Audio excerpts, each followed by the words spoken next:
नमस्कार मेरे बहनों और भाइयों। अरुण चतुर्वेदी एक बार फिर से आप सभी भाई बहनों का स्वागत करता है। और आज इस लर्निंग और अर्निंग की कड़ी में फिर एक नई बात करेंगे। और आज बात करेंगे कुछ लर्निंग की। और आज का जो सब्जेक्ट मैंने रखा है वो ऑप्शन ट्रेडिंग रखा है। मेरे कई भाइयों ने और कई व्यूअरों ने इस रिक्वेस्ट को भेजा हुआ है, तो मैं कई दिन से सोच रहा था कि इस पर वीडियो बनाऊंगा और इस पर बात करूंगा। देखिए, इस पर वीडियो बनाने के लिए थोड़ा सा ज़्यादा टाइम चाहिए, तो मैं एक काम करूंगा कि आगे के टाइम पर 4-5 वीडियो या 3-4 वीडियो के अंदर इस सब्जेक्ट को कवर करूंगा और उसमें आपको डिटेल में बताऊंगा कि ऑप्शन ट्रेडिंग की स्ट्रेटेजीज कैसी होती है, ऑप्शन ट्रेडिंग कैसे की जाती है। तो ये थोड़ा सा बड़ा सब्जेक्ट है, इतना जल्दी इसमें नहीं आपको मैं कवर कर सकता हूँ। लेकिन आज मैं आपको एक मोटा मोटी हाइलाइट्स करके एक चीज़ समझाता हूँ कि ऑप्शन होता क्या है। पहले इस कॉन्सेप्ट को आप समझें, फिर आगे आपकी जैसी रिक्वेस्ट आएगी उसके बेस पर मैं बड़ा वीडियो बनाऊँगा और उसको 3-4 पार्ट में रखूँगा। तो पहले इस चीज़ को समझें कि ये ऑप्शन ट्रेडिंग क्या है। मतलब ऑप्शन ट्रेडिंग ही जो शेयर मार्केट का सबसे हाईली वोलेटाइल जोन है। ये ऐसे समझें कि जैसे आप नेशनल हाईवे पर अपनी कार को ड्राइव कर रहे हैं, तो ये समझें कि ये फास्ट ट्रैक है। यदि आप बहुत अच्छे एक्सपर्ट ड्राइवर हैं तभी इस पर आप फास्ट ट्रैक पर गाड़ी चलाएं, नहीं तो आप अपने साइड पर ही जो तीसरी चौथी दूसरी रो है उसमें आप गाड़ी चलाएं। यदि आप 100 की स्पीड से ऊपर गाड़ी चलाने की कैपेसिटी रखते हैं, बहुत फास्ट डिसीजन लेने की कैपेसिटी है, बहुत अच्छा आपका स्मार्ट नॉलेज है, तो इस ऑप्शन ट्रेडिंग में काम करें, नहीं तो काम नहीं करें। तो इसमें ऑप्शंस में इस चीज़ को ऐसे समझें कि जैसे एक चॉइस होती है ना, आदमी बुल और बियर जो देखा जाता है वो इसी चीज़ पर आपको दिखाई देगा। इसमें पैसा कमाने की बहुत ज़्यादा अपॉर्चुनिटी होती है। इसमें जीरो से हीरो बन जाता है आदमी और हीरो से जीरो बन जाता है। तो मतलब पैसा बहुत तेज़ी से कमाता है और पैसा बहुत तेज़ी से गंवाता है। यदि आप स्टॉप लॉस थ्योरी को फॉलो करते हैं तो फिर आप टेंशन लेने की ज़रूरत नहीं है, आप इसमें भी काम कर सकते हैं। लेकिन मैं किसी को भी इसमें एडवाइस तब करूँगा जब वो इस पर पेपर ट्रेडिंग करें, पहले इस चीज़ को समझे और अपना जब कॉन्फिडेंस आपका बन जाए तब इस फील्ड में ट्रेडिंग करें। तो पहले समझें कि आज ऑप्शन में कि ऑप्शन क्या है। ऑप्शन का मतलब क्या होता है कि एक आपका नज़रिया है, आप क्या चाहते हैं, आप क्या देख रहे हैं मार्केट में। जैसे निफ्टी है तो निफ्टी 14,360 पर कल ट्रेड कर रहा था, तो वो आपको क्या लगता है कि मंडे को निफ्टी ऊपर जाएगा कि नीचे जाएगा। यदि आपको लगता है कि ऊपर जाएगा तो आप कॉल साइड में चले जाएं, मतलब बाइंग साइड में, मतलब निफ्टी को आप पॉजिटिव बुल साइड में देखना चाहते हैं तो आप कॉल का ऑप्शन खरीदेंगे। आपको ऐसा लगता है कि निफ्टी नीचे आएगा तो आप बेयर साइड में, मतलब बियर साइड में, नेगेटिव जोन में। तो आप नेगेटिव जोन में, इसका मतलब आप निफ्टी को गिरता हुआ समझना चाह रहे हैं, तो आप पुट ऑप्शन खरीदेंगे। तो कॉल ऑप्शन मतलब बुल और पुट ऑप्शन मतलब बियर, ऐसे समझें आप इस चीज़ को मोटा मोटी भाषा में। और इसमें क्या होता है कि इसमें जो रिस्क है वो आपकी बहुत लिमिटेड होती है। तो इस चीज़ को आप समझेंगे आगे कि ऑप्शन किस में किया जाता है। ऑप्शन पूरी मार्केट में किया जाता है, ऑप्शन इंडेक्स में भी किया जाता है और ऑप्शन स्टॉक में भी किया जाता है। तो पहले इंडेक्स ऑप्शन की बात करूंगा। इंडेक्स ऑप्शन का मतलब ये होता है कि निफ्टी इंडेक्स में भी आप ऑप्शन पुट और बाइंग कर सकते हैं और बैंक निफ्टी में पुट और बाइंग कर सकते हैं। तो निफ्टी का कॉन्ट्रैक्ट 75 क्वांटिटी का है और बैंक निफ्टी का कॉन्ट्रैक्ट 25 क्वांटिटी का है। तो ये पहले ये समझें। और उसके बाद स्टॉक में F&O के जितने भी स्टॉक्स हैं, मतलब करीब 176 से 180 के आसपास जो F&O के स्टॉक हैं, इन सब में भी ऑप्शन स्टॉक ट्रेडिंग होती है। इसमें भी पुट खरीद सकते हैं और कॉल खरीद सकते हैं। तो स्टॉक ऑप्शन जो होते हैं वो 1 महीने की वैलिडिटी के होते हैं कि जैसे आज यदि कोई आपने ऑप्शन खरीदा है तो वो अगले एक्सपायरी तक वैलिड रहेगा, मतलब 28 जनवरी तक वैलिड रहेगा। और इंडेक्स ऑप्शन जो होता है वो 1 वीक के लिए वैलिड रहता है, मतलब आज यदि आप खरीदेंगे तो अगले गुरुवार को वो एक्सपायर हो जाएगा आपका। तो पहले तो मोटा मोटी आपने ये सब चीज़ें समझ ली। अब इसमें ये समझें कि पहले मैं आपको एग्जाम्पल देके थोड़ा सा समझा दूंगा तो आपका ये कॉन्सेप्ट क्लियर हो जाएगा। पहले ऑप्शन इंडेक्स ट्रेडिंग की बात करेंगे। तो सपोज मान के चले कि उदाहरण के लिए आपने निफ्टी में ऑप्शन ट्रेडिंग करना है, तो निफ्टी आज जैसे 14,460 पर ट्रेड कर रहा है, आपको क्या लगता है? आप चार्ट देख के समझें, आप अपने एनालिसिस के बेस पर समझें, आपको लग रहा है कि निफ्टी तो भाई 14,200 पर आ जाएगा या 14,300 पर आ जाएगा या 14,100 पर आ जाएगा, मतलब आप इसके नेगेटिव साइड में खड़े हुए हैं, तो आप इसमें पुट ऑप्शन खरीद सकते हैं।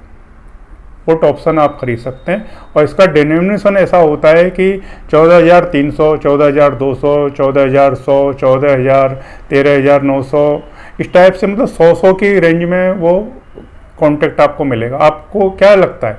आपको लगता है कि निफ्टी 13,300 आ जाएगा, तो आपने पुट का ऑप्शन खरीद लिया। अब मान के चले कि आपने वो पुट का ऑप्शन 100 रुपये के रेट पर खरीद लिया आज, और यदि निफ्टी 14,300 आ जाता है, तो वो जो आपका जो 100 रुपये का जो रेट है वो 1 सेकंड में जंप ले जाएगा, और वो 250 रुपये भी हो सकता है, 350 भी हो सकता है, 450 भी हो सकता है। तो इसमें जो प्रॉफिट मार्जिन है वो भयंकर होता है, मतलब बहुत तेज़ी से इसमें प्रॉफिट आपको मिलेगा। हो सकता है कि आपने 7,500 आज पैसा लगाया और थोड़ी देर में आपका पता चल रहा है कि 50,000, 60,000 रुपये हो गया आपका, यदि आपकी बात सच हुई तो। और नीचे आ गया तो वो नीचे भी जा सकता है, जीरो भी होता है। मैक्सिमम जो लॉस है आपका वो 7,500 का, यदि 100 रुपये पर आपने खरीदा है तो। और स्टॉप लॉस थोड़ी इसमें भी लगा सकते हैं और काम कर सकते हैं। आपको लगता है कि निफ्टी ऊपर जाएगा, निफ्टी 14,600 जाएगा, तो आपने आज 14,500 का कॉल ऑप्शन खरीद लिया। यदि वो ऊपर निफ्टी गई तो आपका जो 100 रुपये का खरीदा हुआ जो कॉल ऑप्शन है हो सकता है कि 300 हो जाए, 250 हो जाए, 350 हो जाए। तो वो ट्रेडिंग के ऊपर डिपेंड करता है। तो मार्केट पूरे दिन ऊपर नीचे होती रहती है, उस बेस पर आप डिसीजन ले सकते हैं कि आपको कॉल साइड में जाना है कि बाई साइड में जाना है। तो इसमें लिमिटेड मार्जिन लगता है, पैसा आपको ज़्यादा लगाने की ज़रूरत नहीं रहती है, लेकिन प्रॉफिट आपके बहुत ज़्यादा आते हैं इसमें। इसी टाइप से बैंक निफ्टी को समझें। बैंक निफ्टी का कॉन्ट्रैक्ट 25 क्वांटिटी का होता है, और इसकी जो रेंज होती है वो भी 100 की रेंज में होती है। निफ्टी की रेंज तो 50 की रेंज में होती है, 50 की रेंज में निफ्टी की रेंज होती है, कि मतलब जैसे 14,400, 14,350, 14,300, 14,250, लेकिन बैंक निफ्टी की रेंज 100 की होती है।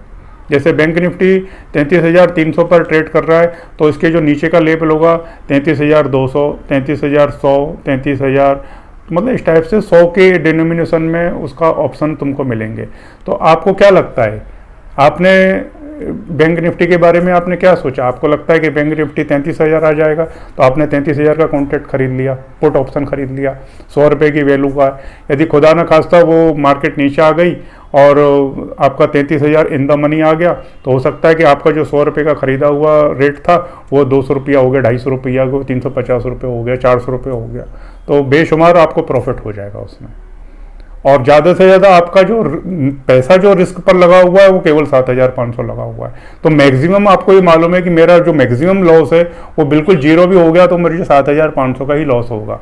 लेकिन इसमें भी आप यदि स्टॉप लॉस थ्योरी लगाते हैं तो इसमें आप अपना स्टॉप लॉस लगा के और उसी हिसाब से काम कर सकते हैं जैसे आप दूसरी सेक्टर में काम करते हैं।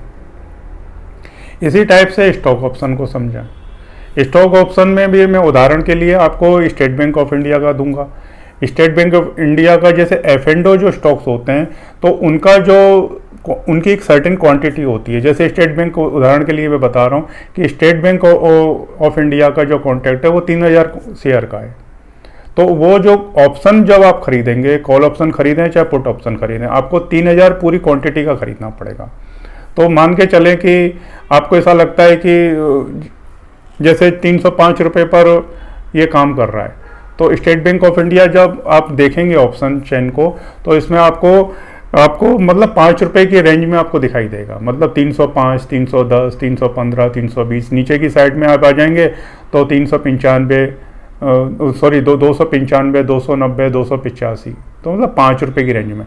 अब आपको क्या लग रहा है 305 रुपये पर लास्ट ट्रेड हुआ है कल, अभी आपको क्या लगता है कि स्टेट बैंक ऑफ इंडिया कैसे जाएगा? ऊपर जाएगा? आपको लगता है कि नहीं ऊपर जाएगा, 310 तक जाएगा। तो आपने अभी 305 का कॉल ऑप्शन खरीद लिया और उसकी वैल्यू है मान के चलो 10 रुपया। तो मतलब आपका जो 30,000 रुपया रिस्क पर लग गया, और यदि वो स्टेट बैंक ऑफ इंडिया 310 रुपये की रेंज को पार कर देता है, तो समझिए कि आपका जो 30,000 रुपये का जो इन्वेस्टमेंट जो आपने लगाया था वो कम से कम 60,000 70,000 रुपये हो जाएगा, ये मान के चलें आप। और जीरो मैक्सिमम जो लॉस है वो 30,000 का है।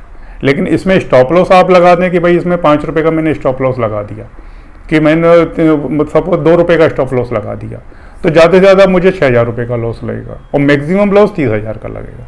आपको ऐसा लगता है कि स्टेट बैंक ऑफ इंडिया नीचे जाएगा, तो आपने सपोज मान के चलो कि 295 का आपने खरीद लिया, और यदि स्टेट बैंक ऑफ इंडिया नीचे आता है तो डेफिनेटली आपका पुट ऑप्शन बढ़ जाएगा। और तो जितना आपने पैसा लगाया उसका 100%, 50%, 75%, 200%, पता नहीं कितना, वो इसमें इतना ज़बरदस्त वॉलेटाइल होता है ये मामला कि आप खुद ही भी हैरान हो जाएंगे। और इसमें प्रॉफिट इतना ज़बरदस्त होता है कि आप उस चीज़ को समझने में आपको मज़ा आ जाएगा। मतलब तो ये बहुत स्मार्ट ट्रेडरों का खेल है, इसको बहुत स्मार्ट तरीके से खेलें, पहले इस चीज़ को पूरा समझें और फिर इसमें ट्रेडिंग करें। ये मतलब फास्ट ट्रैक है, मतलब पैसा कमाने का एकदम इतना सॉलिड तरीका है ना कि मतलब आपका यदि दाव लग गया बराबर, आपकी स्टडी आपका नॉलेज काम कर गया, तो आप लाख रुपया उठा के भी जाएंगे पूरे दिन में। और जो आपने कुछ जैसे मैंने बताया कि निफ्टी या बैंक निफ्टी में आपने भी स्टॉप लॉस लगा दिया, आपका जो रिस्क है पैसा वो भी मैंने आपको बता दिया। स्टॉप लॉस शुरू करेंगे तो उसमें आप स्टॉप लॉस को फॉलो करें। तो इसमें पैसा कमाने का बहुत इजी तरीका है, लेकिन बहुत स्मार्ट जोन है, इसको बहुत तरीके से खेलें। और इसमें रिस्क भयंकर रिस्क होती है, लेकिन स्टॉप लॉस थ्योरी को लगाएंगे तो रिस्क आपकी कवर्ड हो जाएगी और मस्त इसमें प्रॉफिट के चांसेस बहुत होते हैं। आपका नॉलेज, आपकी एनालिटिकल सब चीज़ें इसमें काम करती हैं। और इस चीज़ को मैं आपको ट्रेड करना सिखाऊंगा आगे के इसमें कि कैसे इस चीज़ को ट्रेड किया जाता है। ये थोड़ा सा लंबा सब्जेक्ट है, इसलिए इजाज़त चाहता हूँ आपसे। और फिर आगे के टाइम पर मैं समझूंगा कि आपको कैसे इसमें ऑप्शन ट्रेडिंग की जाती है। ये सबसे फेवरेट सेक्टर है। मतलब जो स्मार्ट ट्रेडर, डे ट्रेडर होते हैं, वो ये सब फालतू की मगजमारी में नहीं जाते, वो इक्विटी खरीदना, ये करना, वो करना, वो सीधे ऑप्शन में आते हैं, ऑप्शन में माल पैदा करते हैं, वो घर जाते हैं। तो इसमें एडवाइस की जाती है कि इंट्राडे में ही आप काम करें, कोई भी चीज़ को कैरी करें नहीं। तो जो 99% जो ट्रेडर होते हैं वो इंट्राडे में ही अपना खेल ख़त्म करके जाते हैं। कोई भी आदमी इसको कैरी करता नहीं, बहुत कम आदमी कैरी करते हैं, क्योंकि कैरी करना रिस्क है। तो फिर आगे के सब्जेक्ट को बढ़ाऊंगा। आपको ये सब चीज़ें कैसी लगी आप अपने कमेंट्स बॉक्स में बताएं। और फिर आप यदि आगे और जानना चाहते हैं और इस चीज़ के बारे में सीखना चाहते हैं तो अपना कमेंट्स बॉक्स में कुछ डालें। कुछ आप यदि अपना व्यू बताएंगे नहीं मुझे, तो क्या है ना कि मुझे भी समझ में नहीं आएगा कि आप लोग क्या चाहते हैं। और यदि आप अपनी इस चीज़ को यदि मुझे शेयर करेंगे, अपनी चीज़ों को मुझे बताएंगे, तो फिर मेरे को भी समझ में आएगा कि भाई मैं आपके लिए क्या और कर सकता हूँ, क्या बेहतर कर सकता हूँ, क्या अच्छा कर सकता हूँ। तो इजाज़त चाहता हूँ, फिर अगली किसी विचार के साथ, अच्छी स्ट्रेटजीज़ के साथ फिर मिलेंगे। तब तक के लिए जय माता रानी की।